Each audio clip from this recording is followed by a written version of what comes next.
Je vais pas faire de langue de bois, mais ça va durer qu'un temps. On va pas se mentir. Ça durera le temps des résultats. Si les résultats sont positifs, et ma cote de sympathie augmentera. Si les résultats sont négatifs, on dira Nicolas Seum, il n'avait rien à faire là, c'était trop tôt, je le savais. Voilà, enfin, on va pas je vous fais les articles avant, si vous voulez. Il n'y a pas de problème là-dessus. Ah non, ça peut aider. Voilà. Non, mais le truc, c'est que, bien entendu, j'ai une cote sympathie plus, mais j'ai une cote sympathie. Patrice l'a dit récemment, j'ai lu ton article, je l'ai lu. Il a dit récemment, les gens étaient sympathiques envers moi parce que je donnais plus que les autres sur le terrain, mais que j'avais un niveau technique moyen. C'est vrai, il a dit, mais il a raison. Il a raison. Moi, je souhaite que chaque joueur soit en capacité de donner 100% de son potentiel. En fonction de son rôle, j'attends pas d'un joueur qui surjoue, j'attends d'un joueur qui joue ce qu'il sait faire. Le mec qui dribble, il faut qu'il dribble. Le mec qui est bon défenseur, il faut qu'il envoie du bois. C'est ça une équipe. Pour ça, c'est la complémentarité de chacun qui fait une belle équipe. Donc du coup, moi, le capital sympathie, tant mieux, mais je voudrais que les joueurs comprennent que pour avoir un capital sympathie, les gens ici, ils attendent que ça. Au-delà d'un résultat, ils attendent un comportement, une attitude. Qu'est-ce qu'on va faire sur le terrain? Je suis fier d'aller voir cette équipe ou pas? Moi, je voudrais changer cette approche-là.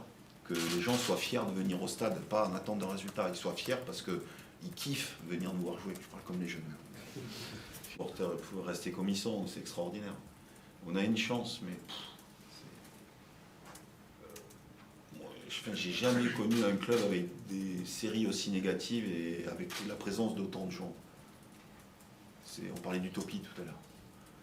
Mais c'est vrai, moi les gens, j'attends qu'ils restent comme ils sont, qu'ils supportent leur club. Moi je fais souvent référence à l'Angleterre avec notre club. En Angleterre, peu importe ce qui se passe, les gens sont là.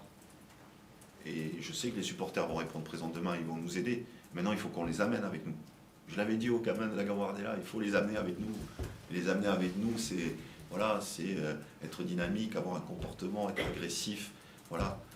Rien que ça, j'aurais dit, si déjà au bout de 5 minutes, on a une occasion de but où ça envoie un peu, les gens ils vont être au taquet.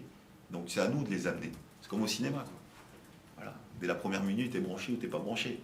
Là, il faut qu'on les branche tout de suite. Voilà. Donc je sais qu'ils seront là. Et j'en suis heureux, mais on a une chance énorme. Je leur remercierai jamais assez. Je l'ai connu joueur. Là encore, il y a un taux de remplissage qui est incroyable. À la Gambardella, il y avait 12 000 personnes. Mais moi, j'ai jamais vécu ça de ma vie. J'ai un peu de connaissances dans le foot. Mais ils sont venus pour des gamins qui connaissaient ni l'Adam ni l'Ève. Ils sont là, 12 000, un coq et tout. Je sais pas de quoi. On s'imagine de quoi. Les gens, ils adorent ce club. Ils sont amoureux. Donc nous, il faut qu'on leur transmette cet amour.